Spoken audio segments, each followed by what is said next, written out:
मैं जो कुछ भी कहूंगा थोड़ा ही कहूंगा, उसको ज्यादा समझना पड़ेगा, क्योंकि समय परिवर्तनशील है, समय के साथ चीजें चेंज तो होंगी, लेकिन जो ओरिजिनल एसेंस है वो लॉस्ट आउट नहीं होनी चाहिए। सबसे पहले तो सत्संग शेयरिंग है। गुरु महाराज ने जो आदेश दिया था, और ये 2003 की बात है, सत्संग कराया जाए का मतलब शेयरिंग की जाए, अपने अनुभव दूसरों के साथ और दूसरों के अनुभव आपके साथ। तो ये जो अनुभव है, एक्सपीरियंस है, ये शेयर करना जरूरी है।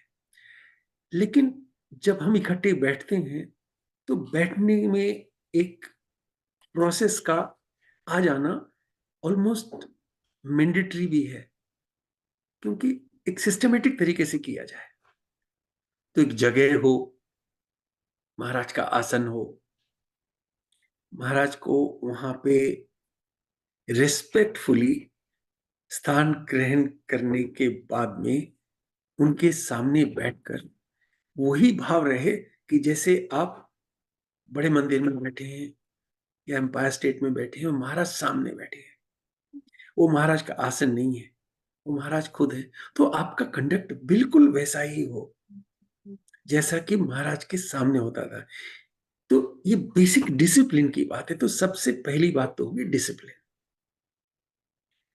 और दूसरी बात हो गई प्रोसीजर में शेयरिंग। इसके अलावा जब संगत अपने आप को एक तरह से कहे कि उस एनवायरनमेंट से जोड़ने के लिए आप आरती करें, आप मंत्र जाप करें, आप शब्द चलाएं, ताकि आपका मन सेटल हो जाए और अब आप शेयरिंग के लिए तैयार हो जाए।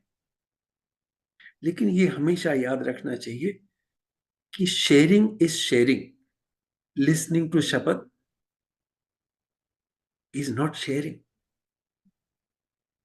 अगर आपने केवल एक्सपीरियंसेस शेयर किए तो सत्संग है, लेकिन अगर एक्सपीरियंसेस मिसिंग हो गए और आपने खाली बाकी सब कुछ कर लिया तो सत्संग नहीं हो।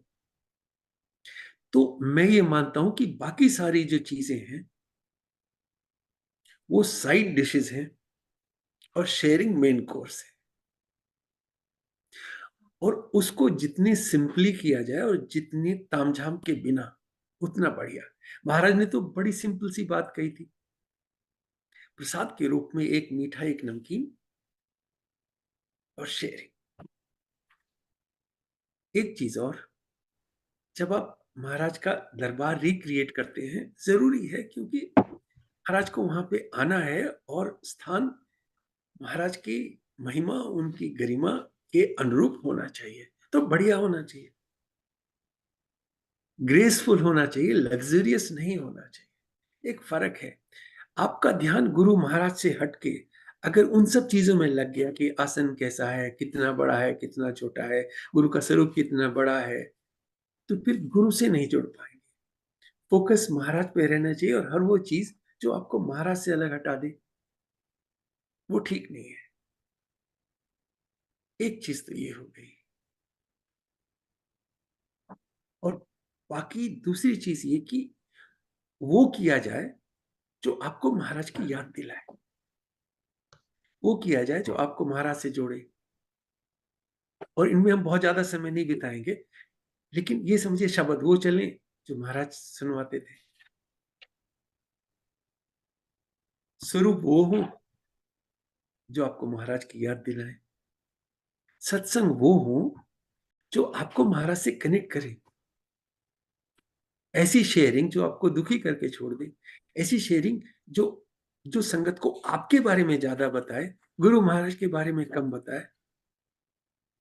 यानी जिस जिसमें मैं बहुत ज्यादा हो तो गुरु महाराज बहुत कम हो, तो वो शेयरिंग कहाँ होगी।